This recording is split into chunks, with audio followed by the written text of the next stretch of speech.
So ఈరోజు చాలా important topic చెప్పబోతున్నాను. ఒకవేళ మీరు 1 లేదా 10 లేదా 19 లేదా 28 తారీఖులో పుట్టిన అమ్మాయిని పెళ్లి చేసుకోవాలనుకుంటున్నారా? సో దీనికి 2 యాంటీస్.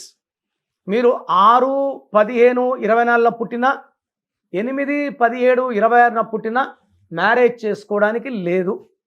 సో ఈ సిరీస్లో అమ్మాయిని మ్యారేజ్ చేసుకోవాలంటే మీలో కూడా చిన్న చిన్న మార్పులు కావాలి, రావాలి.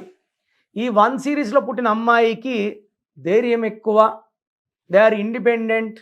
సో భర్త ప్రతిదారి నిరుత్సాహపరుస్తూ నువ్వు చేయలేవు, నీ వల్ల కాదు, వీళ్ళ ఆత్మాభిమానం మీద దెబ్బ కొడితే ఈ 1 సిరీస్ అమ్మాయిలు తట్టుకోలేరు. సో వీళ్ళు తిరగబడతారు. సో దయచేసి మీరు 1 సిరీస్ అమ్మాయిల్ని మ్యారేజ్ చేసుకొని ఉంటే వాళ్ళకి ఫ్రీ హ్యాండ్ ఇవ్వండి. బట్ 6 సిరీస్ వాళ్ళు, 8 సిరీస్ వాళ్ళు చేసుకుంటే కాపురం సజావుగా సాగదు.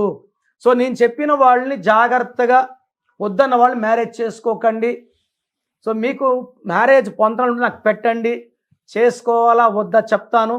బట్ ఫస్ట్గా మనం చేసుకోవాల్సింది మన పేరులో సంఖ్యాబలం ఉందా లేదా. మీ పేరులో సంఖ్యాబలం బాగలేకపోతే వెంటనే నా అపాయింట్మెంట్ బుక్ చేసుకోండి. మీ పేరులో ఒక అక్షరం మార్చి అదృష్టం వచ్చేలాగా గైడెన్స్ ఇస్తాను. మీ పేరులో బలం ఎంత? ప్రపంచంలో ఎవరు కూడా మీ పేరు గురించి మీరు ఫీజు కట్టే వరకు చెప్పరండి. సో మీ full name, calling name, date of birth స్క్రీన్లో ఉండే 5 నంబర్లో ఏ నెంబర్ కన్నా పెట్టవచ్చు. ఒక్క నెంబర్కే పెట్టండి, లేదా నా పర్సనల్ నంబర్స్ రాసుకోండి.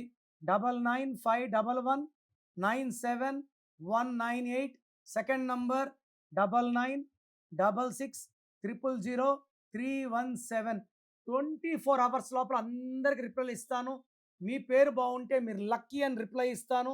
బాగాలేకపోతే ఏ నంబర్ బాగాలేదు, దానివల్ల వచ్చే కష్టాలు నష్టాలు వివరిస్తాను. మీ పేరులో రాంగ్ నంబర్స్ ఉంటే లేట్ చేయకుండా టేక్ మై అపాయింట్మెంట్.